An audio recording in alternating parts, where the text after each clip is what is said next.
Yo, what is up guys, it's your boy Sami here. Today we are gonna see what if Naruto had Swift Release Chakra Part 1. Hope you will enjoy the video, so let's get in the video. Get back here, demon, shouted a man in his early 30s. Yeah, demon, get back here, and accept your punishment, yelled a boy that looked to be barely out of the academy. Stop the demon, shouted a woman to a group of people just ahead of where she was running. Catch him, shouted a man from the back of the mob. Come on, he left, shouted a gray-haired old man as the demon slipped temporarily out of view. Those watching the scene could only shake their heads and keep moving. While few held any sympathy for the person being chased, no one liked to see a child being abused, even if he deserved it. It was this child that was being chased by 30 men and women through the streets of the normally quaint and peaceful village of Konoha, you might ask. That child was none other than Naruto Uzumaki, better known to those over the age of 10 as the Kickbeat Kriki, or just plain Kickbeat to the more ignorant populace of Konoha. Little Naruto was doing his best to run from the crazed mob. It was his birthday, and he felt like celebrating because he told him he could attend the academy soon. Naruto was beyond happy, as he always wanted to become a ninja like his hero, the Yondaime Hokage, and his. He came out to the festival thinking today was a good day, and despite warnings against going outside by the old man, Naruto spent most of the day going from stall to stall playing games at the expense of Gama-chan, his frog wallet, and eating the most delicious food he had ever eaten. Most of the stalls he went to were of non-Konoha residents, as he knew from previous experience anyone from Konoha would simply refuse him service and chase him away if he said anything, but he did pay a visit to the Ichiraku stall, of course. Naruto hadn't won anything at the games stalls, but he simply enjoyed being able to play the games and be among the other citizens of Konoha. He even got to try some good food from foreign lands, not any of it compared to the wonder that was ramen. It was still light out when the trouble started. Naruto had been going from stall to stall mingling with the crowd when he was suddenly pushed from behind and, unable to stop himself, stumbled and ultimately fell in an alley.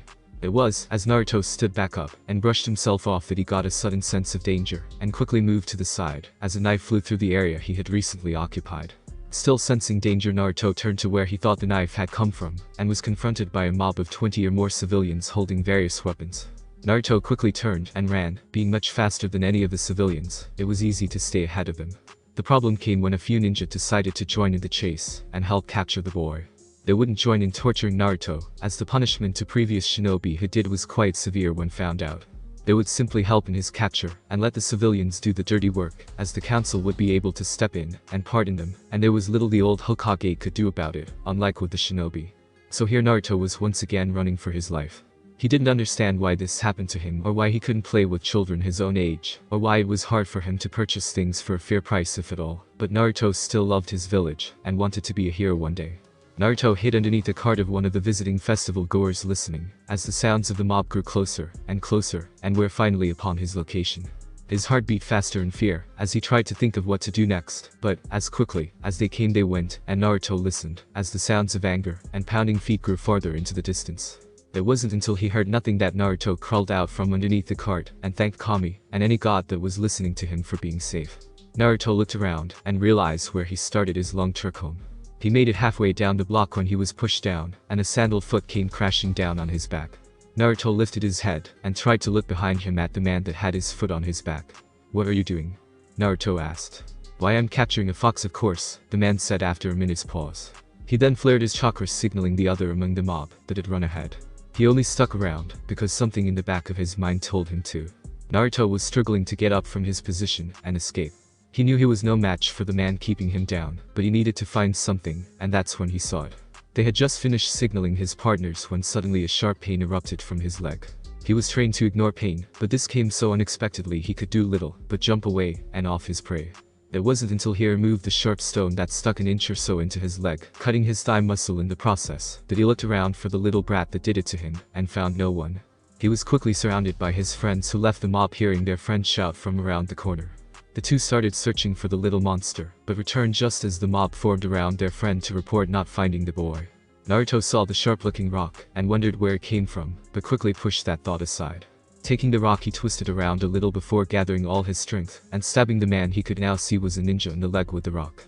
As soon as the man's foot was off his back, Naruto quickly got on his feet and ran around the corner towards his home. It was as he was running with thoughts of going faster and faster, scared that one of the in the mob would catch up to him, that things around him seemed to slow down. He weaved in and out of the citizens and shinobi so fast it was hard for him to keep control, but he soon found himself in front of his building and smacked right into the door and threw it falling onto the steps. It was a few minutes before he was able to pick himself up, and groaning limped up to his apartment and passed out after making sure the door was locked and secure. Before he hit the pillow though, Naruto wondered what happened back there when he was running away. He was running so fast, but it seemed controlled like some ability he had awoken. He promised himself he would figure it out soon, and drifted away to dream about better days. It had been a week since the chase, and Naruto now stood in front of the academy. This was his first day, but the school had been in session for a month now, so he was already behind. Walking through the doors, Naruto noticed the same looks he got everywhere in Konoha. A few looked mad at him for some reason, but mostly nothing like he wasn't even a ghost. He used to hate that it looked like they were so much better than him, and he could never be on their level. So he acted stupid and pranked people, but they still gave him those looks, so he stopped. Finding his classroom, he realized he was early and took a seat in the back. The class filed in one by one and took their seats, rarely bothering to even look his way. Those that did merely went back to what they were doing and ignored him, just like when he saw them around the village. They never let him play any games with them. They beat him up a few times, or chased him away, but mostly they gave him those vacant eyes that seemed to look right through him, judging him as insignificant, and resuming their play. The teacher finally comes in right after two girls, one with pink hair and the other with blonde hair, come screaming into the room. He did something with his hands, and then his head got all big, and he yelled, and everything grew quiet. Naruto wasn't sure if this happened every day or just today, but he wasn't looking forward to a repeat performance. The roll was called, and eventually the teacher got to his name, but instead of calling him he frowned, and then called someone else's name. The instructor finished calling roll, then asked if he left anyone out. Naruto raised his hand, but the teacher put the report down, and then went on to teach his lesson. Naruto called out, but the man didn't answer, so he got louder, and still no one even turned their heads toward him, just went on with the lesson. Naruto decided to just sit and wait for lunch to confront the man. 4 long hours later, the teacher dismissed everyone while sitting at his desk. Naruto walked up to the man's desk. "Ugh, hello sensei," Naruto said, deciding to start off politely. The man looked up from his work, not recognizing the voice addressing him. He looked at Naruto, then went back to his work. Naruto wanted to yell and scream and shout, but decided to try again instead. "Excuse me sensei, but you forgot to call my name this morning when you were taking attendance," Naruto said politely. The man didn't even look at him, so Naruto walked out of the room and went to Ichiraku's. Reaching his home away from home, Naruto sat in his usual seat and waited. It didn't take long for AM to come out of the back and greet Naruto. "Hello Naruto-kun, how has your first day gone so far?" AM asked the younger boy. Deciding not to involve AM, Naruto smiled brightly and then said, "It was great. I'll be Hokage in no time, just you watch, believe it," Naruto shouted, giving AM a thumbs up. She giggled, then took his order and went back where her father was to prepare the food. Naruto arrived back at the school after eating his ramen only to find the door locked. He looked around and found a clock with the correct time.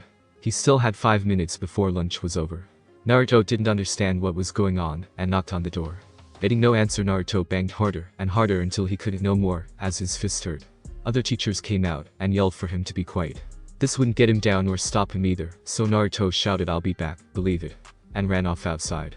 The next day Naruto returned at the same time as yesterday, so he was early again. When everyone was settled and roll began to be called, Naruto expected what came next, his name not being called again. He went to the Hokage about what happened, but the old man just said he would have to endure it, so that they would see him for him sooner or later. Naruto just scoffed, but when his name wasn't called this time, he didn't make a fuss about it. Instead he sat and waited until it was over and listened to what was being taught, but instead of leaving for lunch, Naruto would pull out a lunch he made and eat in the classroom. He would even do exercises to pass the time or read a book. When classes began again, he would sit, watch, and listen, jotting down anything he found interesting or important. The good thing about this was he never got called out in class, even one day when he had been training until very late at night, so he fell asleep in class. He wasn't bothered. Shikamaru was so jealous that the blonde kid he was told to ignore got to sleep, but he didn't, because for the first time in his life, he began to hate someone. He even tried to point Naruto out to the teacher as the blonde slept, but the man acted as if Naruto wasn't even there, frustrating Shika to the point he couldn't even sleep anymore. That was the way time passed for the next few years. Naruto would arrive early and sit through lectures, but not actively participate in anything, even the physical portions, which he mainly did on his own after school let out. Naruto wasn't idle though, due to everyone treating him as if he wasn't there. Naruto learned to observe and replicate what he saw better. He also became privy to things he shouldn't, like certain techniques that were done right in front of him, as the caster of set ignored him, not believing he would be able to pick up what they were doing from merely watching. So Naruto gained a nice repertoire of even a few forbidden from what the old Hokage told him when he caught him practicing one of them in an empty training field. Still, his Sejutsu suffered due to never having anyone to practice with. He actually found two styles he liked, one for regular use, and one for use with his bloodline, when he practiced with it in secret. The first was Leopard Kung Fu of the Five Animals style, a style that relied on speed and outsmarting the opponent. It utilized hit and run tactics, and Naruto figured if he could combine it with seals or explosive tags, it would make him a fearsome opponent, especially when used with his bloodline. Masters of the style were said to be able to block and attack at the same time, but it would be some time before he could pull that off. Besides, blocking wasn't essential in this style, and oftentimes overlooked, as dodging blows altogether was preferred to taking any hits. The other style he chose was Capier. It was fun to learn, and he loved the constant movement the style required. It was a style based around deception and evasion, two things he was known for. This would be the style he used against a singular opponent or when stealth wasn't an option. Naruto wasn't actually sure how practical this style was for a ninja, but that didn't matter, and he could always change it around later. Boxing, kickboxing, and grappling moves were also added to things he learned just to be more well-rounded, and perhaps combine styles later on. Genjutsu was also something Naruto dabbled in, having found an abandoned katana in a training field one day. It was slow going, since he really had no clue what he was doing, and mainly just swung it around utilizing both hands, not wanting to be restricted in case he eventually does learn his style. The only area Naruto neglected was. It wasn't that he didn't find it interesting, or anything, actually it was quite the opposite. It's just that it was extremely hard for him to do even the basic academy, and with no one to help him, and most of the information he got on the subject being extremely limited, it just wasn't worth it to really work on it. Still, he thought in the future he would try to learn some. Tomorrow the graduation exams would take place, and he would move on to the next phase of his life. Naruto was at his desk working on the first part of the Chunin exams. He had been surprised when he arrived early, as usual, and found a new teacher already in the classroom. The man didn't seem to take any notice of him, but for the first time since he began at the academy, his name was called during roll call. The other kids, minus Shikamaru, who thought for once the blonde bastard wasn't getting preferential treatment, stared at Naruto, not really remembering who he was. Shikamaru though hated the blonde boy, as he envied him, and his ability to do anything he wanted with nobody bothering him. Yet the bastard didn't even take advantage of that by lazing around and taking a good nap. No, instead the bastard would actually listen and take notes even though he didn't have to do any work, and when school would let out, Shikamaru would sometimes follow him and find the idiot doing exercises and training. Doesn't this baka get it? He has no parents nagging him when he goes home, the teachers ignore him, the other kids avoid him, he could just find a nice area to lay out in and watch the clouds. He could just fall out and go to sleep wherever he wanted for as long as he wanted, and no one would care. Yet all he does is work even when no one is looking or even cares that he is doing such work.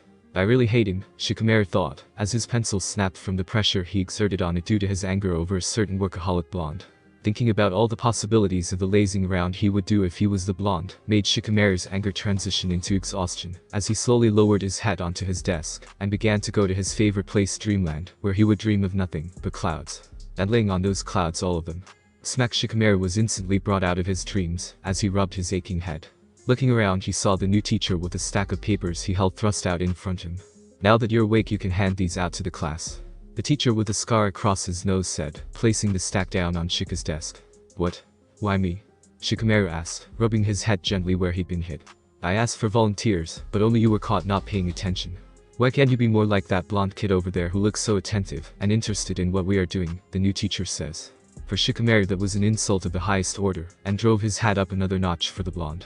If he wasn't so lazy, he would have voiced said hate or glared at the kid into submission, but that would require too much work, so he festered in his hate, vowing to make the baka pay someday. I'll use my shadow possession, and force him to just stand all day, and when he's tired, and wants to sit, I won't let him. No, I'll force him to lay down instead, and look up into the sky. Yeah, then I'll get to lay down, and watch the clouds, and he won't be able to do anything, Shikamaru thought, as he lazily passed out the tests, making sure Naruto got one as well. For Naruto the test wasn't hard, but he didn't want any attention, so he purposely got a few wrong. Naruto had learned his lesson about seeking attention, as it never wound up good for him. The past few years he had learned to embrace the fact that everyone ignored him, even the Hokage seemed to ignore him, saying he had too much work to be bothered or some crap like that. If he got loud, it didn't change anything. If he did something bad, he'd just get hurt, and then everything would go back to the way it was. So now he preferred the way people treated him, although there were a few exceptions like the Ichirakus who were always nice to him, but he even came to realize they were just nice people who treated everyone the same, and he was no exception. Naruto acted like he was still working on his paper until at least half of the class seemed to be done, and then placed his paper face down on his desk. A half hour later everyone was done, and sitting around talking, as the Chunin, whose name was Yumino Ruka, graded the papers. Naruto just sat in his seat reading a book. It was an autobiography penned by retired Chunin that had survived the Second and Third Shinobi World Wars. The book was of course censored, leaving out many details, but still gave the reader at least a glimpse into the horrors of war and combat. By the time Naruto had finished his third chapter, Ruka was ready to move on to the next part of the exam. Everyone moved outside in their own little cliques, or not so little, considering the Uchiha fan club was collectively stalking the last remaining loyal Uchiha. Naruto just went outside unnoticed by most, as he readied himself for the next test. The test turned out to be weapon throwing, in which Ruka and a couple of Chunin that introduced themselves as Izumo and Kotetsu handed out 10 shuriken and 10 kunai to everyone. Most of the class managed to pass, with each Uchiha of course leading the way with a nearly perfect score.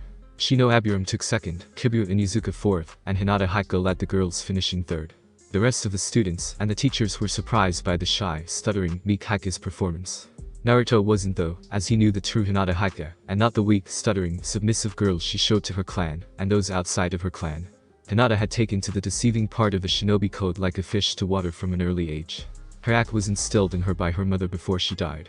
Hana Haika knew her daughter would be in danger, as the clan's council wasn't happy with Hiyashi's choice of bride being a woman from outside the clan, nor did they like the thought of a female clan head. Hinata's behavior was one that would ensure they would leave her alone, and not treat her as a threat, while her kindness to the branch members would endear her to them, giving her a solid base of support in the clan, as the branch members made up at least 2/3 of the clan's population. It was also why she espoused one of her goals in life to be the abolishing of the caged bird seal. She meant it, but it also served to elevate her status among the branch members of the clan. Naruto made the mistake of thinking he could befriend Hinata, seeing as she was looked down upon, as well, but quickly found that assumption to be false. Hinata had rejected him just like everyone else, not even acknowledging his presence. His problems were his own, and she shed no tears for the boy leaving him, as so many others had to suffer in silence. He had also seen her take down a civilian boy that thought he could humble the weak, shy, stuttering Haika heirs when they were away from prying eyes. She wasn't mean or arrogant, but she was serious, he guessed, would be the word to describe her. Naruto himself managed to hit 7 out of 10 with kunai, and 6 out of 10 with shuriken, placing himself 8th in the class, behind the majority of the clan heirs, and a few civilians. The class then moved back inside, as they each displayed the 3 standards to complete the genin exams. Naruto managed to do the henge, kawurimi, and thanks to dedicating a lot of his training to chakra control exercises, he managed to make 6 standard clones. At this point the class was dismissed, a few never to return again, moving into a civilian lifestyle, while the rest contemplated what team they would be on, and who they would get as teammates. Meanwhile, in the Hokage's office, the group of Chunin were discussing the team assignments, and who they wanted on their squads. It was more of a formality than anything, as the Hokage would make the final decision, and the Chunin would get what they were given, and have to suck it up. Of course there were a few details in the selection process. One being that Kakashi Haddock would get the Uchiha despite many protests, and others clamoring for the vaunted position of being the last loyal Uchiha sensei. Haddock was not only considered one of the best ninja Konoha had to offer, but thanks to a sacrifice made by his deceased teammate, who was an Uchiha he had and would be able to help the boy with developing his prized bloodline. Next was Asuma Sarutobi, who requested a remake of the old Inoshikacho formation, as all 3 clan heads had children in the graduating class. The last was newly minted Chunin sensei Kurenai Yuhi, who requested the Haika heirs, as she saw her like an adopted sister or daughter. That left 1 team done, 2 incomplete, and the rest to be filled out afterwards. Kakashi could care less who he got really, so he picked Sakura Haruno, the supposed Kunoichi of the year, even though everyone knew she was probably 3rd or 4th among the prospective Kunoichi, with Kurenai's girl being 1st, and the Yamanaka girl being 2nd. This also got the girl's mother, a civilian councilwoman, off his back, as she had been advocating loudly for her precious Sakura to be teamed up with the Uchiha heir. He really didn't care who was the 3rd shinobi on the team, but had a few prospects that caught his eye, and for no other reason than nobody would care if he trained them or not. Kurenai chose Abiram Shino for her 2nd choice. She figured his stoic and serious demeanor would be welcomed by Hinata, not to mention he was 2nd behind the Uchiha boy for Rookie of the Year. Thinking about her team led her to realize it was becoming something of a tracking or reconnaissance team due to Hinata's and the Abiram's clan techniques with their bugs. All she needed now was a 3rd member to round them out, either a tracking type like the Onizuka boy or a type. As she had her preference, Kurenai would go with the type, as she always wanted to mentor the next great master and have someone following in her footsteps. Hinata was her, but due to her clan's rather strict guidelines, she couldn't teach her any beyond the basic henge. The Abiram were also limited, but that was mostly due to the conditions of their partnership with the bugs that lived inside of them. If only things had worked out better with the Kurama heir, she'd have the perfect team weight, perhaps that's what she thought. After a bit of arguing, begging, and some compromises on her part, a few she would never mention publicly, Kurenai got her perfect team. Now all she had to do was convince Ikumo to give her a second chance, and find a new way to fix her problem. The Hokage was willing to help with a part of that, sending for Jiraiya to come and help out, as they thought sealing could lead to the solution, or he might come up with something they hadn't. Still, the Hokage was leaving, convincing Jiraiya to help out up to her, and she could guess what the perverted Sannin might want for such a task. That left the Inizuka for Kakashi to take, and he was all too happy to. The Inizuka wouldn't need him really, as he would get plenty of training from his mother, the clan head, or other members of his clan. This meant all he really had to deal with were Sasuke and Sakura, and the pink-haired fangirl didn't seem the type to want to train much, so all he really had to deal with was Sasuke. This would leave him plenty of free time to do whatever he wanted, including reading his favorite book. With teams 7, 8, and 10 out of the way, this left the other candidates for the remaining Chunin. These would be the teams most likely to fail and be sent back to the academy or go into civilian life. If anything truly terrible happened like war, they could be commissioned then as reservists, but for the most part the tedious, boring existence of a civilian was what was waiting for them. Sorting through the remaining teams took less than an hour, with the clan heirs out of the way, and most not caring about who they got, as they were destined to fail. The Hokage dismissed them, but reminded them to show up at the academy at 8 AM to pick up their squads. Returning to his paperwork, the Hokage thought about the various prospects and their teams. He couldn't help but feel like he was forgetting someone important. A kid with blonde hair and deep blue eyes flashed into his mind before exiting his thoughts just as quickly. He focused back on his paperwork, readying himself for the days to come. The Hokage sat in his office with about 20 of his most prominent Chunin. They were all waiting for one last person to arrive. It was another half hour later before said person arrived. "Glad you could finally join us, Kakashi. Take a seat," the Hokage says, motioning to an empty seat in front of his desk that sat beside the team leaders of teams 8 and 10. "My apologies, Hokage-sama, but I got a little caught up in something." You see, Kakashi begins to say, only to be interrupted. "Save it, Kakashi, and take a seat," the old Hokage says, foregoing Kakashi's habit of making outrageously false tales of his journeys on the so-called road of life. Kakashi reluctantly sat down, frowning beneath his mask at not being able to tell his story. "Okay, now that everyone is here, I want to hear how the team testing went, and if you passed or failed your unit. You have the option to not discuss the testing in detail, but give a general description of the testing, and a pass or fail. For those of you who fail your group, I want your recommendation for the group on whether they should be put in the reserves, back in the academy, or forced into civilian life," the Hokage says, and then points at Asuma to start things off. Asuma stood up and began. "I didn't really see the need to test my team, Hokage-sama, so I passed them, and spend the time getting to know them, and finding out about their skills," Asuma says, then sits down. Those in the room could only groan at the man and his fair attitude towards his team. However, this group was scheduled to be passed through no matter what, so with that they moved on to Kurenai. "I was unable to test my team, as Jiraiya-sama won't be back in Konoha for another week or so. He has agreed to inquire about solutions to Ikumo's problem while he is away, and to see what he can do when he arrives. I have also spoken with Ikumo and the head of the Kurama clan. It was difficult, but she has agreed to work with my team, and hopefully with time will come to forgive me." The Kurama head was ecstatic when he heard his niece will receive help soon, and signed off as well on her becoming a ninja again. "As for the rest of the team, I gave them a tracking test, and both were willing to work together, and managed to find me in the allotted time. I believe when they finally come together, Team 8 will be a great asset to the village," Kurenai says, then sits down. Hears and nodded at the report, but had to ask what made my wayward pupil decide to help out Kurenai-chan. "I would rather not say, Hokage-sama," Kurenai says, as she tries to hide the deep red blush that stained her cheeks. The deal Kurenai struck required her to pose in various states of undress, as a model for Jiraiya's next novel. There would be no nudity involved, but some very skimpy lingerie that Jiraiya would be providing was a part of the deal. She gave a shudder when she remembered he also stipulated she was to give the lingerie back after the modeling session was over with. Kurenai didn't want to even think about what he would do with them. Still, if this meant Ikumo could be healed, and her past mistake fixed, she would go through with it, as what happened with Ikumo was a regret that still weighed heavily upon her. The Hokage nodded, but had to turn, as his cheeks gained a pink hue, and blood threatened to leak from his nose at the thoughts he was having over what his pupil, and author of the famous Icha, would ask for. He knew his student wouldn't go overboard with his request. Jiraiya, as bad as he is, wasn't a rapist, and wouldn't force Kurenai to do anything she wouldn't feel comfortable doing. Turning to the last Chunin seated before him, Hiruzen nodded for him to give his evaluation. They were, in a word, terrible, Hokage-sama. The Inizuka kept trying to pick fights with Uchiha-san. The Haruno girl wouldn't do anything that didn't involve her precious Sasuke-kun, unless it was to try and physically bash the Inizuka boy for insulting Sasuke. Sasuke himself was what I expected him to be, but I fear his teammates might hold him back. They failed my original test, but I gave them a second that they managed to pass, albeit barely, Kakashi says. The Hokage nods at the conclusion of the review. These teams were not what he was expecting, and they should probably all be failed and forced to spend another year in the academy.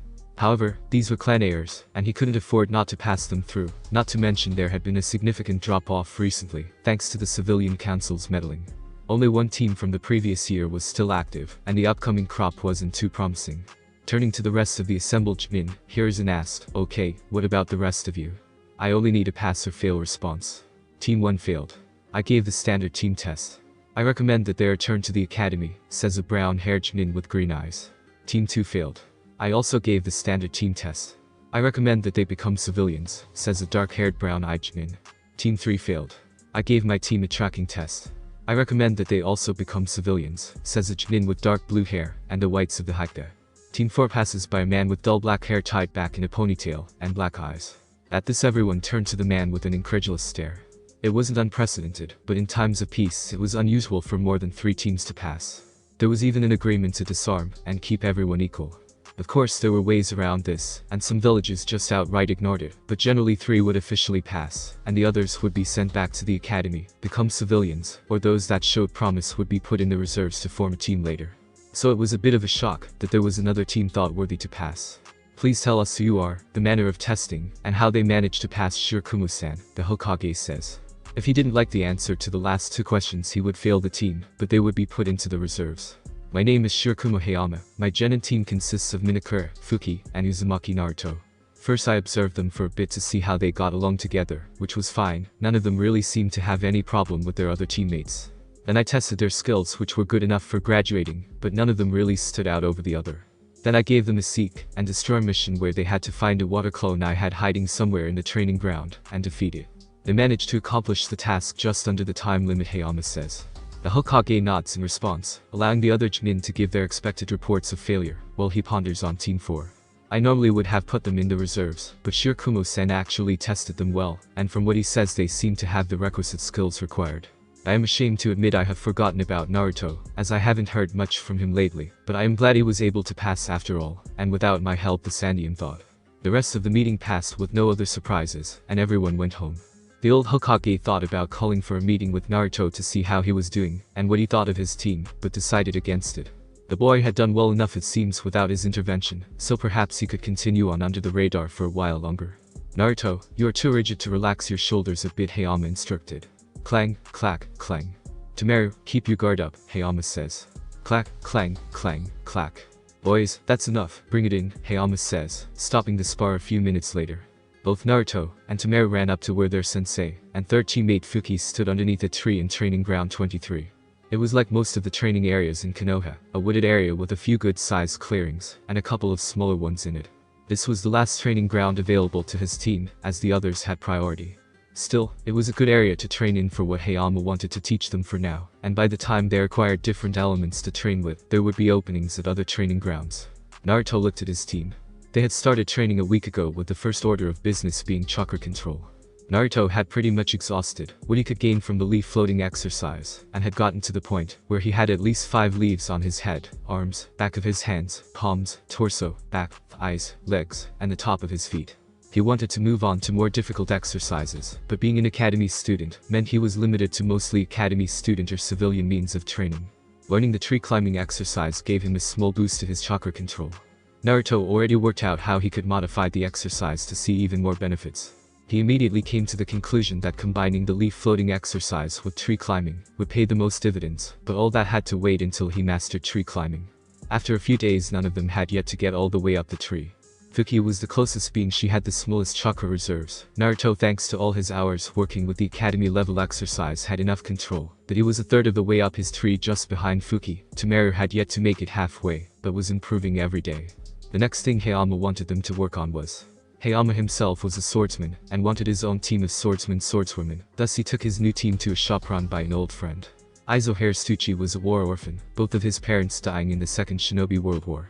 He was a retired Chunin, a veteran of the Third Shinobi World Wars, and an all-around good guy. His store wasn't as good as say the Higurashi Weapons Emporium or a few other notable stores, but he made dependable weapons that were affordable. He bought each of them a katana, although Temeru wanted a bigger one, despite not being of sufficient height to wield one. Naruto also had to admit he secretly wanted a bigger sword, but kept quiet since Shirakumo-sensei was paying out of his own pocket. This was something rare to Naruto, as normally no one gave him anything, so he treasured the sword his sensei bought, even if it was a rather cheaply made mass production model. Sensei said he would help them pick out better swords, and pay half for it, if they were serious about continuing to learn. So far all of them gave the hour reserved for practice to all of them, even Fuki, who didn't want to wield a sword initially. Naruto had learned a little about his teammates in their introductions given before their team test. Temeru was an energetic kid of civilian background. He had an older sister that worked as a waitress, a little brother just starting out at the academy, a baby brother not even a year old. His father was a maintenance worker, his mother a bank teller, and his dream was to be Hokage. It was a grand dream one Naruto once held, and it allowed him to bond a little with his male teammate. Fuki was an orphan, and had joined the academy with her friends Ami and Kasumi, in hopes to escape civilian life. She was also a member of the Sasuke fan club, as Naruto remembered her, and her friends bullying some of their weaker classmates. The girl didn't seem to have much in the way of skills, but she had been working hard to get better so far, so Naruto would withhold judgment of her for now. So far they got along well enough to get through whatever training sensei had planned for them for the day.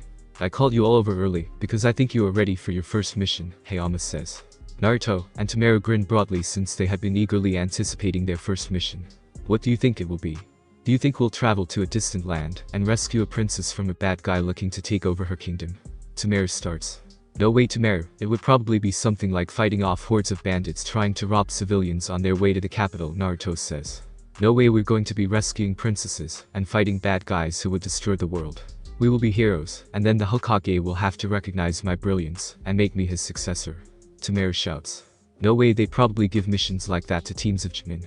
It's got to be bandit elimination, or perhaps we have to capture a missing nin, Naruto says in rebuttal. Hayama and Fuki could only groan.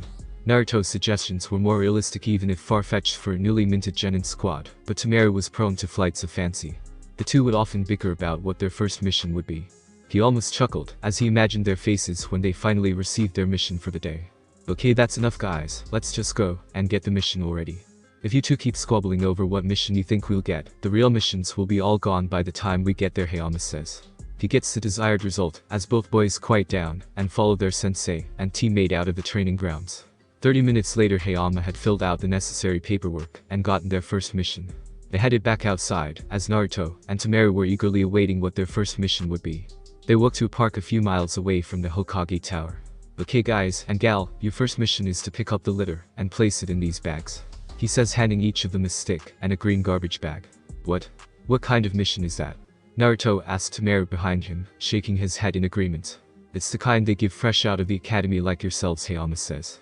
Come on sensei, can't we get something better than trash pickup? A civilian could do this, so why are we stuck with it? Temeru whined with Naruto this time, shaking his head rapidly in agreement. That's enough for you two. Look, I know it's crap work, but you are new, and, as new fresh out of the academy, these are the types of missions you receive. They had to do this, even the Hokage back in the day, had to do missions like this for a while, before they got to do the cool stuff. Right now your time is supposed to be spent mostly on training, learning new skills, and getting to know each other, so you can better your teamwork. I promise if you work hard in a few months I will think about getting us a higher ranking mission, okay, Hayama says. Naruto and Temeru didn't like it, but they nodded in agreement. Fuki had sat back and watched her two teammates, and while she didn't want to pick up trash all afternoon, she also didn't think they were ready for anything like what Temeru and Naruto were suggesting. She was hoping to put off the more dangerous missions for as long as possible. Okay, then get to work. The longer you stand around complaining, the longer you don't get to do any of those cool missions, Hayama says, knowing it would serve to motivate the boys. Naruto and Temeru had already turned to start, ready to finish the mission as quickly as they could, when a thought popped into Naruto's head. Turning around to face his sensei, Naruto noticed both his teammates had stopped to see what he was doing. Sensei, what are you going to be doing while we are picking up trash?